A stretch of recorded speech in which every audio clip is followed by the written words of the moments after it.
को खुशामदीद कहेंगे। मैं हूं आपके साथ इब्जा इम्तियाज़। तो नाज़रीन, पीएसएल का मेला जो है वो जारी है और कल लाहौर के मैदान में भी मैच खेला गया पीएसएल 10 का और लाहौर कलंदर्स मद्दे मुकाबल थे पेशावर ज़ल्मी के।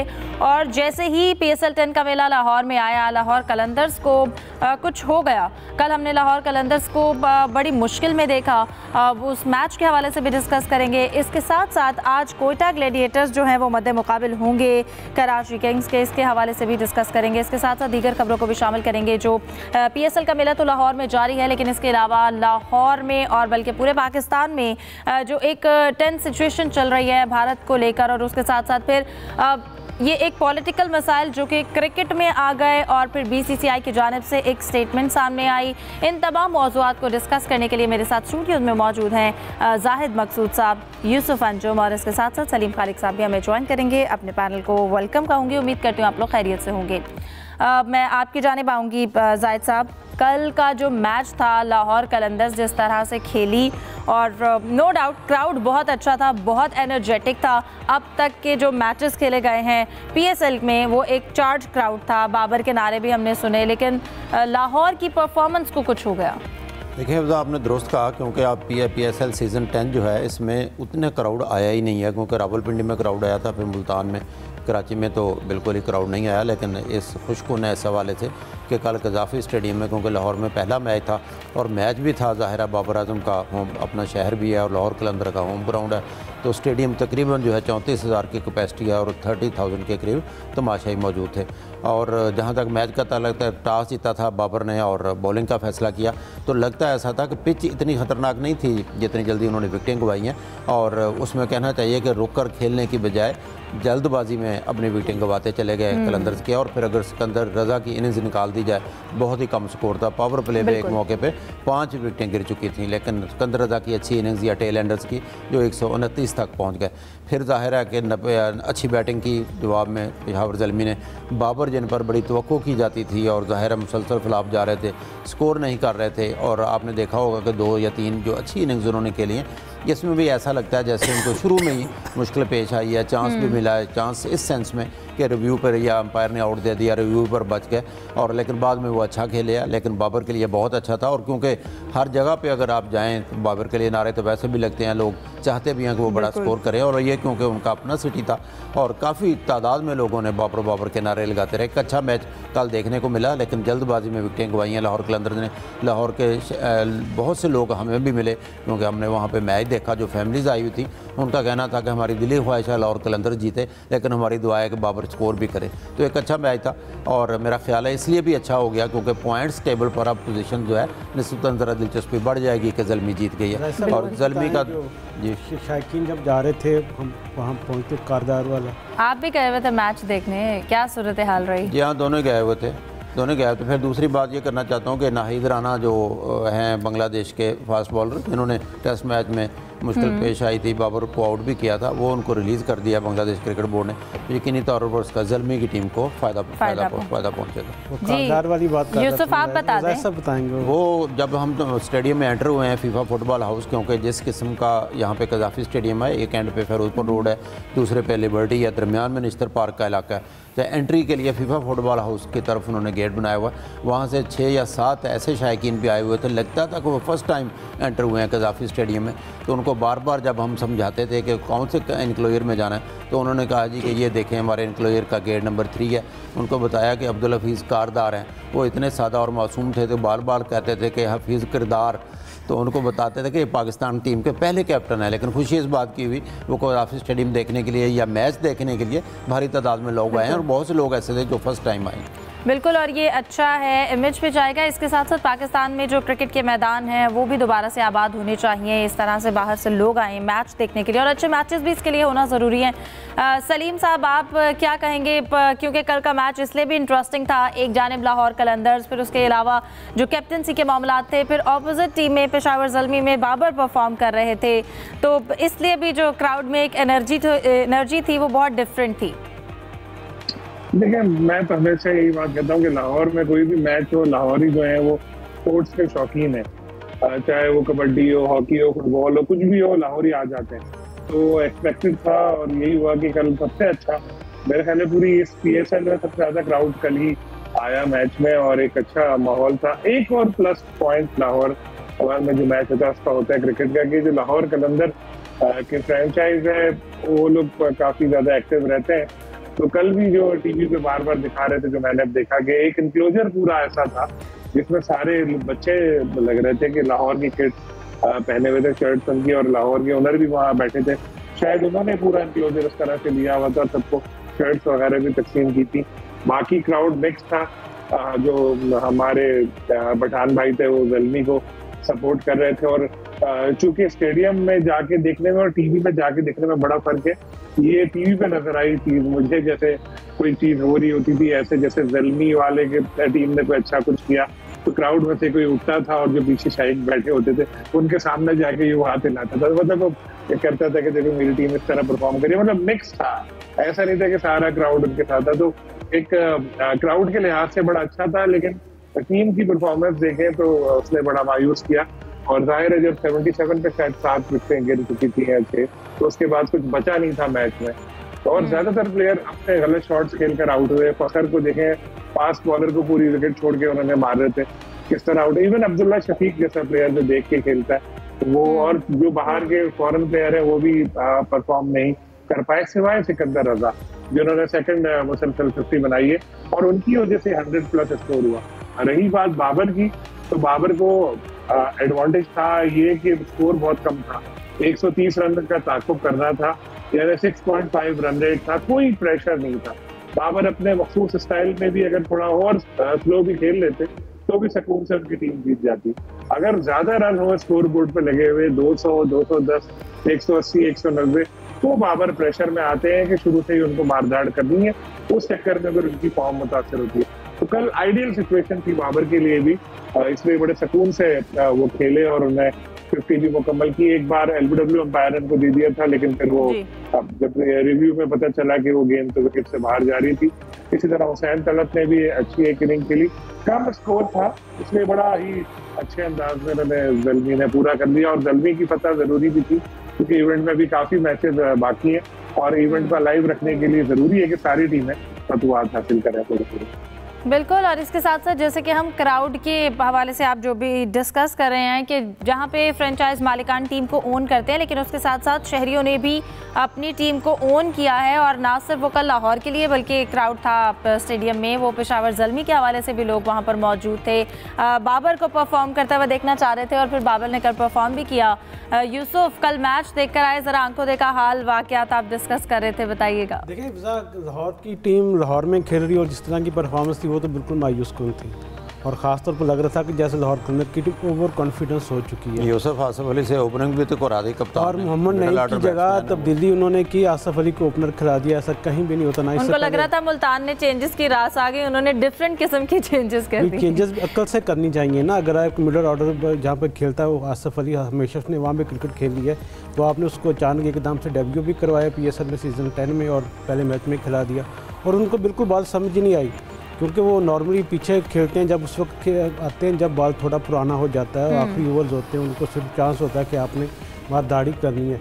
तो उसके बाद आप देखा कि आसफ अली की जिस तरह आउट होने के बाद फ़खर जमां का आउट होना, मैं कहना वो काबिल शर्म बात थी फ़खर जमां के लिए, क्योंकि जिस तरह की वो इनिंग्स खेलते आ रहे हैं, जिस तरह की उनकी तजर्बा है, और एक ऐसी बॉल को आप जो लेग स्टंप पर आखिरी विकेट को टकरा रही है आप उसको ऑफ साइड पर खेलने की कोशिश कर रहे हैं, गली में खेलने की, तो मेरे ख्याल में कुछ ऐसी चीज़ें हैं जिनको थोड़ा बेहतर करने की ज़रूरत है।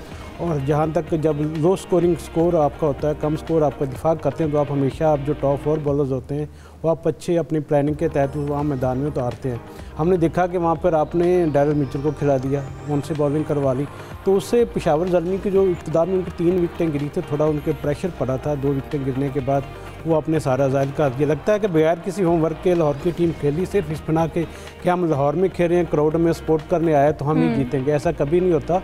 कोई भी टीम आसान नहीं होती, चाहे कोई जिस मैदान में भी आप खेल रहे हो, आपको पूरा भरपूर होमवर्क करने की ज़रूरत होती है। और यकीन किया जा सकता है कि आप जिस तरह की गलतियाँ कल के मैच में देखने को मिली हैं, लाहौर को थोड़ी अक्ल आई होगी यकीनी तौर पर। बिल्कुल, और हमने लो स्कोरिंग मैच को भी फंसते हुए देखा है। जाहिद साहब, बहरहाल हम अगर आज के मैच की बात करें, Karachi Kings versus Quetta gladiator, सबसे पहले तो कराची किंग्स के तजर्बाकार जो प्लेयर हैं केन विलियमसन, वो वापस आए हैं। उनको जो रिसीव जिस तरह से किया गया उस हवाले से भी हमने देखा सोशल मीडिया पर कुछ बातें हो रही हैं। फिर इसके साथ साथ जो दोनों टीम्स की पोजीशन है, कराची किंग्स अपने 5 में से 3 मैचेस जीत चुकी है और अगर कोयटा की बात करें तो वो 3 में से 1। तो आज का कंपटीशन कैसा है? दोनों टीमों के दरमियान ये इस सीज़न का दूसरा मैच है। पहला मैच जो हुआ था वो कराची किंग्स जीत गई थी 56 रन पे, जिसमें गालबन 70 रन किए थे जेम्स वेंस ने। जहाँ तक केन विलियमसन का आपने जिक्र किया, कराची किंग्स ने प्रैक्टिस किया कज़ाफ़ी स्टेडियम के साथ ही मुल्क है LCCA ग्राउंड, जहाँ खूब उन्होंने बैटिंग प्रैक्टिस किया। चांस है, तवक्को है कि वो आज का मैच खेलेंगे। और जो आपने जिक्र किया है वो सोशल मीडिया में काफ़ी मजाक बनाया गया, क्योंकि केन विलियमसन जब आए थे लाहौर के एयरपोर्ट पे तो उनको जो लेने गई थी वो हमारी कोई 10 साल पुराने मॉडल की गाड़ी थी। तो आपको पता है सोशल मीडिया के नाज़रीन और सार्फिन जो है वो तो बख्शते नहीं हैं। उनका कहना था कि केन विलियमसन बहुत बड़े खिलाड़ी हैं, ये इन्होंने क्या किया कि इस गाड़ी को भेज दिया। लेकिन मेरा ख्याल केन विलियमसन ने शायद माइंड नहीं किया होगा। और केन विलियमसन के आने से यकीनी तौर पर किंग्स की बैटिंग जो है वो बेहतर हो जानी चाहिए। और क्योंकि इसके पहले ज़्यादातर 2 मैचेस जो जीते हैं उसमें जेम्स वेंस की वजह से जीते, एक में वार्नर ने भी अच्छा स्कोर किया। टिम सैफर्ड अभी तक वो फॉर्म नहीं दिखा सके जो उनसे तवक्को की जाती है। और देखते हैं आज का मैच कैसा रहता है, क्योंकि कोयटा ग्लैडिएटर्स ने अभी 3 में से 1 मैच जीता, 2 मैच हार चुकी है। केन विलियमसन के आने से कराची की टीम ज़्यादा मजबूत होगी बैटिंग के हवाले से, कि हमने कन्फर्म किया है कि वो तमाम मैचेस के लिए दस्तयाब होंगे, प्ले ऑफ के लिए भी। अब जो बाकी 5 मैचेस वो भी खेलेंगे वो, और उसके बाद जो प्ले ऑफ मरला होगा उसमें भी हिस्सा लेंगे। तो इससे यकीनी तौर पर जो कराची की एक मजबूत टीम को पहले भी शुमार किया जा रहा था कि वो अच्छी टीम, इस वक्त उनका कम्बिनेशन सबसे अच्छा है। उन्होंने पैसे भी ज़्यादा इस बार खर्च किए हैं, तो यकीनी तौर पर उसका फ़ायदा उनको नज़र आता होता हुआ आते मैचेस में। बिल्कुल। सलीम साहब, आप बताइएगा, आपको क्या लगता है कराची किंग्स के में केन विलियमसन के वापस आने के बाद टीम में कितना फ़र्क पड़ सकता है? बिल्कुल अच्छा फर्क पड़ेगा। केन विलियमसन बहुत एक्सपीरियंस प्लेयर है और अच्छा परफॉर्म करते चले आए हैं। तो जब कोई एक ऐसा प्लेयर आता है जिसको काफी एक्सपीरियंस भी हो, तो ना वो खुद परफॉर्म करता है बल्कि दूसरे लोगों के भी हौसले बढ़ जाते हैं उसको देखकर। तो होपफुली कराची की अच्छी परफॉर्मेंस सामने आएगी अपने होम ग्राउंड से। अब वो यहाँ आए लाहौर, तो होना तो यही चाहिए। साथ में इस चीज में थोड़ा इजाफा करना चाहता हूँ कि इस्तकबाल, ये गाड़ी वाली जो बात है, ये हमारी ना अजीब की एक मेंटेलिटी है कि हमारी जो कौम है या इंडियंस भी उसमें बहुत सारे ऐसे होते हैं जो हमारा मजाक उड़ाते रहते हैं कि नॉन इश्यूज में बढ़ जाते हैं। विलियमसन को कोई परवाह नहीं होती कि कौन सी गाड़ी है, वो 10 साल पुरानी गाड़ी में मिल गई। अरे छोड़ो ब्रो।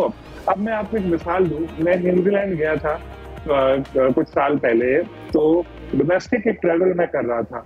जब मैं एयरपोर्ट पे पहुंचा तो मैंने वहां पर देखा कि विलियमसन जा रहे और विलियमसन की गोद में उनका बच्चा उसका छोटा था, वो है, एक हाथ से वो अपना सामान जो है वो उठाए हुए।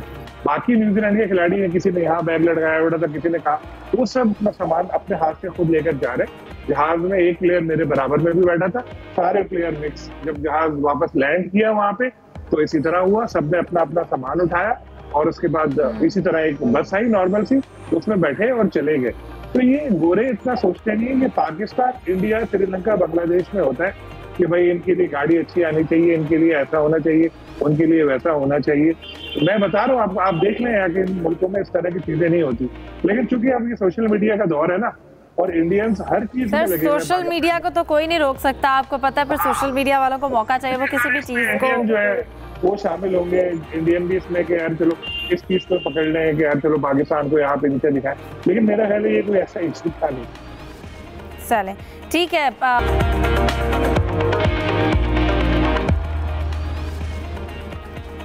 ब्रेक के बाद खुशामदीद मैं आगाज़ करूंगी ब्रेक के बाद गुफ्तगू का। सलीम साहब, आपसे कहिएगा, PSL फ्रेंचाइजेस के जो इश्यूज हमने अपने प्रोग्राम में पहले भी डिस्कस किया। अब मुल्तान सुल्तान्स के कप्तान के जो फ्रेंचाइज मालिक हैं उनकी जानिब से जो कहा गया कि अब अगर इस सीज़न, नेक्स्ट सीज़न में अगर फ्रेंचाइज मज़ीद महंगी हुई, टीम मज़ीद महंगी हुई, तो वो नहीं ख़रीदेंगे। इस तरह के जो मसाइल सामने आए, फिर बयानात सामने आ रहे हैं, आपको लगता है PSL 11 में चीज़ें ज़्यादा मुख्तलिफ और बहुत मुश्किल हो सकती हैं? जी देखिए, इशू तो ये बहुत बड़ा है क्योंकि अली तरीन जो मुल्तान सुल्तान के ओनर है, इन्होंने PSL 10 से पहले ही इस तरह के बयानात देना शुरू कर दिए थे। लीग का मॉडल ठीक नहीं है, ऐसा है वैसा है, ये तभी लोग शकूक का इजहार कर रहे थे कि क्या वजूहत है। फिर अब वो खुद खोल के कह रहे हैं कि जी अब क्योंकि होना ये कि 10 सीजन पूरे हो रहे हैं, अब PCB ने सारी टीमों को मौका दिया था कि अगर वो रखना चाहते हैं फ्रेंचाइज तो बता दें। तो सबके सब ने 6 के 6 ने बोला कि हम रखना चाहते हैं। लेकिन अब अली तरीन का एक मुख्तलिफ मौक़िफ़ सामने आया जिसमें वो कह रहे हैं कि जी क्योंकि वैल्यूएशन होनी है टीम की, उसमें अगर 25% इंक्रीज हुआ तो फिर शायद वो टीम को ना रखें और फिर रीबिडिंग में जाए।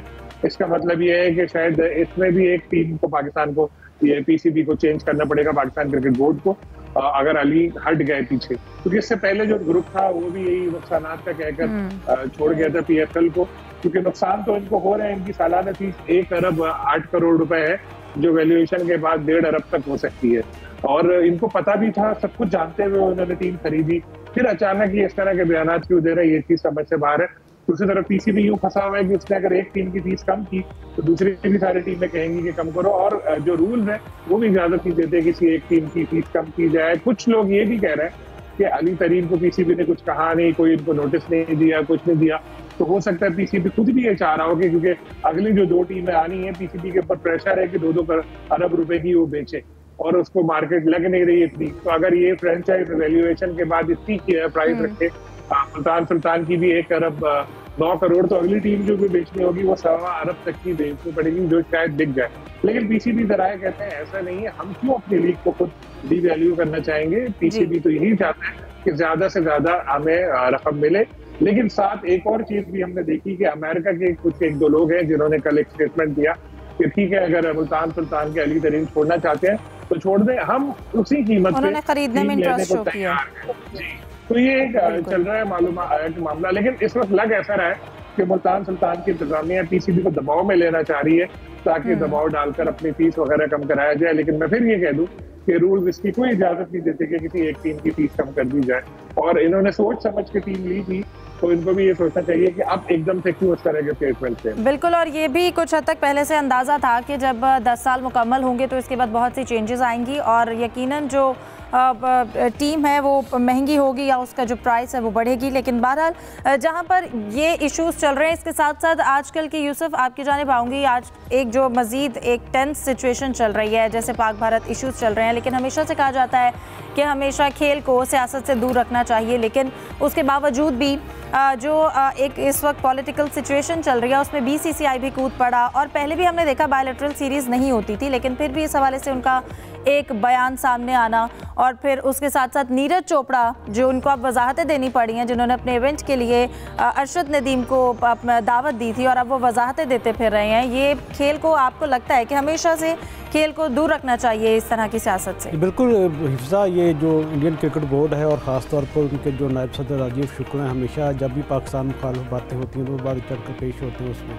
और अभी उन्होंने कंपनी की मशहूरी के लिए, अभी पहलगाम वाक़या हुआ भी नहीं ज़्यादा, उसके ऊपर बढ़ चढ़ पेश भी नहीं किया गया था, लेकिन जिस तरह झूठ का सहारा लेकर इंडियन मीडिया ने सारा वाक़या वो बयान किया और सारा मलबा पाकिस्तान पर डालने की कोशिश की, बिल्कुल यही जो था रवैया इंडियन क्रिकेट बोर्ड के नायब सदर राजीव शुक्ला का भी था।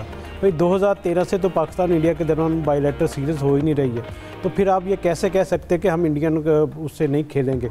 जहाँ तक नीरज चोपड़ा की बात की, तो नीरज चोपड़ा ने एक बड़े अच्छे माहौल में उस वक्त बात की थी, उनको मदऊ किया था अरशद नदीम को अपना व्हाट्सएप पैगाम के ज़रिए अपने इवेंट पे आने के लिए, जब ये चीज़ें नहीं आ रही थी।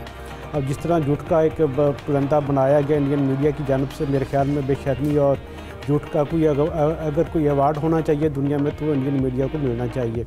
और जिस तरह उन्होंने एक बार फिर खेल में सियासत को लाने की कोशिश की है पहले की तरह, तो मेरे ख्याल में अब सब दुनिया पर वाज़ेह हो चुका है कि इंडियन मीडिया सबसे बड़ा झूठा है, हमेशा वो पाकिस्तान के मुखालिफ चीज़ों को सामने लाने में पेश रहता है। और बड़ी क्विक सर्विस, 5 मिनट बाद ही जो है वो इल्ज़ामात शुरू हो जाते हैं। इसलिए आप कहते हैं कि इससे बड़ा झूठा दुनिया में कोई नहीं हो सकता जितना इंडियन मीडिया झूठा है। नीरज चोपड़ा ने 24 मई को एक इवेंट रखा था बेंगलुरु में, जिसके लिए उन्होंने अरशद नदीम को मदऊ किया था। उस वक्त ये सब चीज़ें नहीं हुई थी।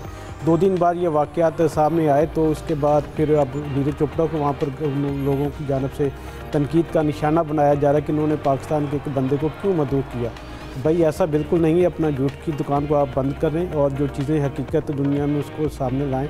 नीरज चोपड़ा ने एक अच्छे जज्बे के तहत ये उनको मदऊ किया था, लेकिन अरशद नदीम ने पहले ही मना कर दिया था कि उनके पास क्योंकि साल भर के जो इवेंट से पहले से तयशुदा उनकी मसरूफियात हैं, जिसकी बिना पर इस इवेंट का हिस्सा नहीं बन पाएंगे।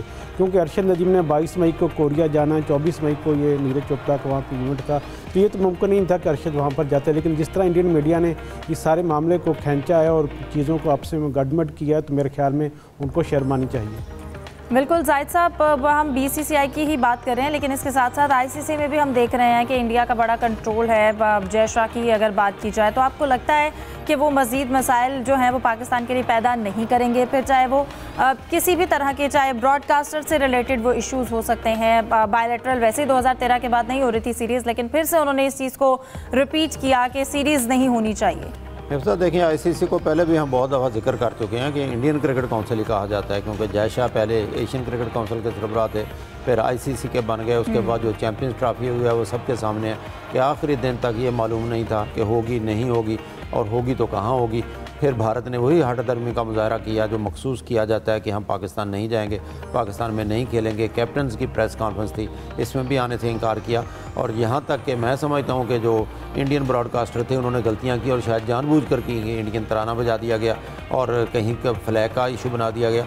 और यहाँ तक मौजूदा ये सूरत हाल है, वो दोनों बोर्ड जो तय कर चुके हैं कि पाकिस्तानी टीम वहाँ पर नहीं जाएगी, जैसे कि विमेन टीम ने क्वालिफाई किया वर्ल्ड कप के लिए और न्यूट्रल वेन्यू पे होगा। लेकिन हालात जिधर अब जा रहे हैं, आईसीसी फ़िलहाल तो खामोश तमाशा ही है, लेकिन आईसीसी से कुछ अच्छा तवक्को करना मैं समझता हूँ कि वो भी हमारी खामख्याली होगी या कि आईसीसी पाकिस्तान का साथ देगा। बिल्कुल। सलीम साहब, आप इस इशू के हवाले से क्या ऐड करना चाहेंगे? देखें, यूसुफ साहब ने बिल्कुल ठीक बात बोली कि अभी तो कोई सीरीज हो ही नहीं रही, तो फिर राजदूत शुक्ला को आके क्यों ये बोलने की जरूरत पेश आई। और इंटरेस्टिंग बात ये साथ में उन्होंने ये भी बोला कि आईसीसी इवेंट में खेलना हमारी मजबूरी होती है क्योंकि वो आलमी टूर्नामेंट्स है। यानी पॉलिसी तो पुरानी है ना कि बायलैटरल खेलो नहीं और आईसीसी इवेंट्स में खेलो। तो अभी कुछ भी नहीं, बस उनको एक देख रहे थे कि पाकिस्तान मुखालिफ जज्बात उनकी मीडिया ने गलत खबरें फैला कर इतने ज्यादा बढ़ा दी हैं कि उनको हर कोई अपनी अपनी दुकान चमका रहा है। तो बीसीसीआई भी सामने आ गया और उन्होंने भी किस तरह का स्टेटमेंट दे दिया।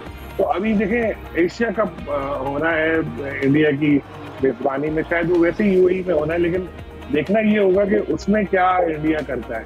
अगर वाकई इंडिया उसमें कहते हैं कि जी हाँ हम टीम नहीं भेज रहे अपनी, ये क्योंकि उसके एशियन क्रिकेट काउंसिल के सरबराह भी अब पीसीबी के चेयरमैन उससे नकली है, तो हम मानेंगे कि संजीदा है, लेकिन ऐसा होगा नहीं। तो अभी तक तो सब ये गीदड़ बच्चियां हैं, बस अपनी इंडियन क्रिकेट बोर्ड की आदत है इस तरह की बातें करने की। मुझे नहीं लगता कुछ होगा, जैसे चल रहा है वैसे ही चलता रहेगा कि आईसीसी एसीसी इवेंट्स में दोनों टीमें खेलेंगी और बायलैटरल क्रिकेट तो पहले कौन सी हो रही है जो अब नहीं हो रही। ठीक है, बायलैटरल सीरीज़ तो पहले भी नहीं हो रही थी, लेकिन फिर चीज़ों को रिपीट करना शायद एक मज़ीद टेंस सिचुएशन पैदा करने के लिए इंडिया की जानिब से हमेशा इस तरह की कोशिशें की जाती हैं। बहरहाल डिस्कशन को जारी रखेंगे एक ब्रेक के बाद। हमारे साथ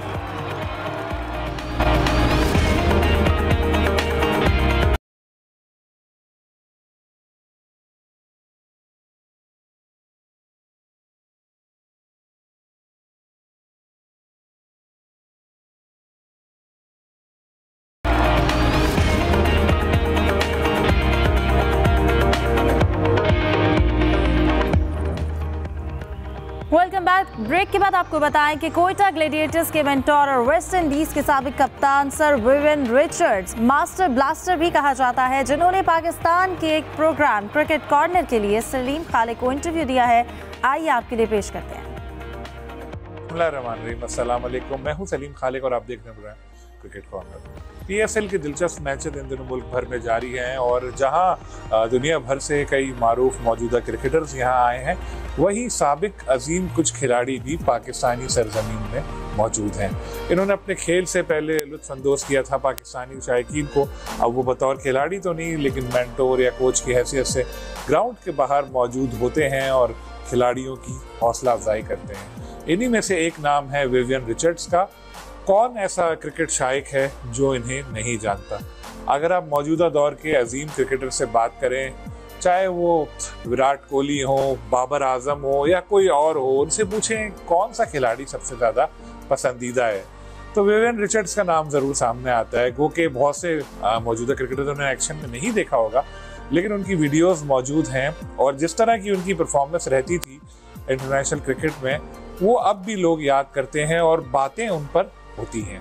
तो हमें आज ज्वाइन करेंगे लाहौर से विवियन रिचर्ड्स और उनसे हम पूछेंगे उनका अब तक का जो पीएसएल में सफ़र रहा है। कोयटा ग्लैडिएटर्स के साथ 10 साल से वो बतौर मेंटोर मुंसलिक हैं, अभी भी यहाँ आए हुए हैं और मैचों के दौरान बहुत ज़्यादा एनर्जेटिक होते हैं। आप देखते होंगे कि जब कोई खिलाड़ी अच्छा परफॉर्म करे तो वेव रिचर्ड्स उसको दाद देते हैं, कोई कैच ड्रॉप हो या कुछ और हो तो गुस्सा करते भी नजर आते हैं। हम उनसे पूछेंगे उनके कैरियर के हवाले से और कोयटा ग्लैडिएटर्स की परफॉर्मेंस के हवाले से भी बात करेंगे, तो बातचीत का आगाज करते हैं। Thank you very much for your time. You have been associated with Quetta Gladiator for several years now. How has that journey? Oh, it's been a very good journey. The 10 years that we would have been here, I've always had an enjoyable time. The people, you know, who you work with have always been very good in terms of their professionalism. I'm just so excited that the PSL has come such a long way. You have been visiting Pakistan as a cricketer in the past, and now you are connected with Quetta as a mentor. How different has the experience been? Oh, it's a great experience. I've always, when we toured here in the 70s, we've always felt that Pakistan was a great place to be. The cricketers that Pakistan would have produced over the years have been just good in a very good way. The Javed Miandads and all the modern day players that you have today. The PSL in itself is making strides in terms of its popularity. And because of these things, you know, I'm very excited to be in this part of the world. Are you satisfied with the team performance this year? Well, you can say we were pretty satisfied with the first match that we would have played in Islamabad. I think we were very good, but then we fell back the last two matches. But I believe that we are professionals. We have a fair idea of exactly where we have gone wrong, and hopefully in the remaining matches we can do justice to what the Quetta Gladiators is all about. How did you find Saud Shakil as a captain? Well, he's a young man just starting his role as captain, and I guess as he goes along, the support that he gets is going to be vital. He's a very good cricketer in my opinion, and a very intelligent young man. And when you have such, you just got to give him some time in order for him to progress. Is the team feeling the absence of Sarfraz Ahmed on the field? Well, I would say that Sarfraz have always been a very strong captain, a captain that wears his heart on his sleeves. People like that, you know, who would have been so good for Pakistan over the years, certainly they're going to be missed. But as we go along, that we can find people with the same passion that Sarfraz has. Nadeem Umar is known to hold you in high regard and treats you with Pakistani cuisine as well. Which dish do you enjoy the most? Oh, there's all the dishes I love. My mutton rogan gosh, my mutton karai. I love my yellow dal. You know, I just love food with spices anyway.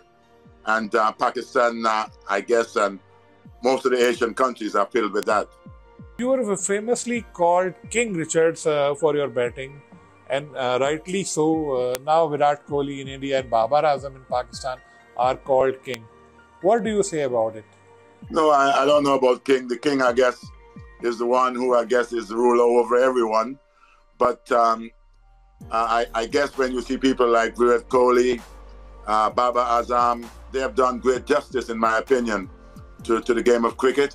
And just hopefully that these individuals can continue, the younger ones as well. I've always felt that Pakistan have been blessed with magnificent cricketers and talent. And we're just hoping as we go along that some of these talent may be unearthed. Babar is not seen in good form in these days. What does Babar need to do get back into form? Well, it happens to everybody. Regardless of how good you are as a batsman or a bowler or whatever, you go through bad times. I guess this won't be the first time that he would have been in this particular position. But at the end of the day, he's a very good player, great player. And I know for sure at some point, he will certainly find his form again. You used to play aggressive cricket even before T20 came along. Do you ever think I wish T20 cricket existed in my era? It would be nice. It would have been nice, but it is so good to see that there's a lot of good cricketers and good batsmen around who are doing justice to T20. We would have had the people like the Chris Gales and all the great players, the Purans and all the great players in the T20 tournaments around the world. So I guess we should be excited with what the future have in store. You face some of the greatest bowler in history and perform consistently. Do you feel modern cricket lack bowler of that caliber? Well, there's so many cricket that has been played. That's been played now that I guess yes, I'm pretty happy with the way the game's going at present. The only thing that I may be a little bit worried about is that the guys are so good today. The bats that you have today are much improved. And to be fair, I do not think 65-yard boundaries do justice to the great bowlers that you have around. Is it fair to say that the current rules have turned cricket into a batsman's game? Well, when you look, maybe some bowlers may say that because of the boundaries. I guess if you can make it a little fairer, in my opinion, for everyone, batsmen, bowlers, I think it would be much more benefit to the game in the future. Wasim Akram often tells a story where you got angry and come looking for him all the way to the dressing room. Do you remember that? Well, we all get angry at some point, but as we get older, we should learn our lessons on the way we should behave, and I guess that I'm a much better person now. Now that we are in retirement, it's all good. Which Pakistani cricketer were you personally close to during your playing days? Javed Miandad. I've always felt that Javed Miandad was one of the better players in the world. And I've always said as well that if I needed a batsman to bat for my life, it would be Javed Miandad. Pakistani current team has not been performing that well. In your opinion, what are the reasons? Well, I'm not sure. I guess the players and the administrators got to find that answer. I've always said in the past that Pakistan have always had good cricketers. It's finding the team, I believe, to do justice to the talent that you have here in Pakistan. But as you know, teams go through bad times, and I believe that Pakistan will come good again. You also like the batting of Shahid Afridi, although now he is retired. Boom Boom have always been an exciting player, and as you can see from the fan base that he have around the world, that there are people who really appreciate what people like himself and all the other great cricketers would have done for the game. You have a massive fan following in both India and Pakistan. Do you think the two teams should resume playing a bilateral series? Well, I honestly believe that. I believe that when you look around and you see some of the problems that we have in the world, that at some point, the sports, in my opinion, brings people together. And I'm just hoping that in the future, these things can happen, which would help to make a better world. If suppose Quetta qualify for the final, which another team you want to play against? Wow, that's a tough question. We're hoping to be there. We still got a long way to go. There's still a good way to go in this particular tournament. We've got to. I wouldn't put myself there. We still got to work our way, get into the final or to the final four. And if we do so, then I think we can appreciate being in the final. Thank you very much for your time. Vivian Richards की गुफ्तगू आपने सुनी, उनका कहना था कि क्वेटा की team को कि अभी एक दो मैच हार गई शुरू में, लेकिन कम बैक करेगी, अच्छे प्लेयर्स का टीम मुश्तमिल है। सऊद शकील अभी यंग कैप्टन हैं और सीख रहे हैं। अपने प्लेइंग कैरियर के हवाले से भी उन्होंने बताया कि जावेद मियांदाद को कितना पसंद थे और मिसाल भी पेश की वसीम अकरम के जो यादगार वाक़या था उसका भी बताया कि उस वक्त गुस्से में आ जाते थे तो ऐसा हो जाता। बाबर आजम के हवाले से कहा कि वो बहुत अच्छे प्लेयर हैं और फॉर्म में जल्द वापस आ सकते हैं। इसी तरह पाकिस्तान टीम के हवाले से भी उन्होंने ये कहा कि टीम जल्द फॉर्म में वापस आने की मुकम्मल अहलियत रखती है। कोयटा के हवाले से उन्होंने ये भी उम्मीद जाहिर की कि ये टीम फाइनल खेलेगी। पाकिस्तानी खानों से भी अपने रग़बत का उन्होंने इजहार करते हुए बताया कि मटन कढ़ाई वगैरह उनको कितनी पसंद है। फिर इंशाअल्लाह किसी और गेस्ट के साथ आपसे मुलाकात होगी। अल्लाह हाफ़िज़। इंटरव्यू आपने मुलाहिज़ा किया सर विवियन रिचर्ड का और उन्होंने अपनी जो गुफ्तगू है क्रिकेट के हवाले से एक अच्छी जो है अपनी राय का इजहार किया। प्रोग्राम का आज का वक्त ख़त्म हुआ जाता है, हमें दीजिए इजाज़त। तमाम पैनलिस्ट का शुक्रिया। अल्लाह हाफ़िज़।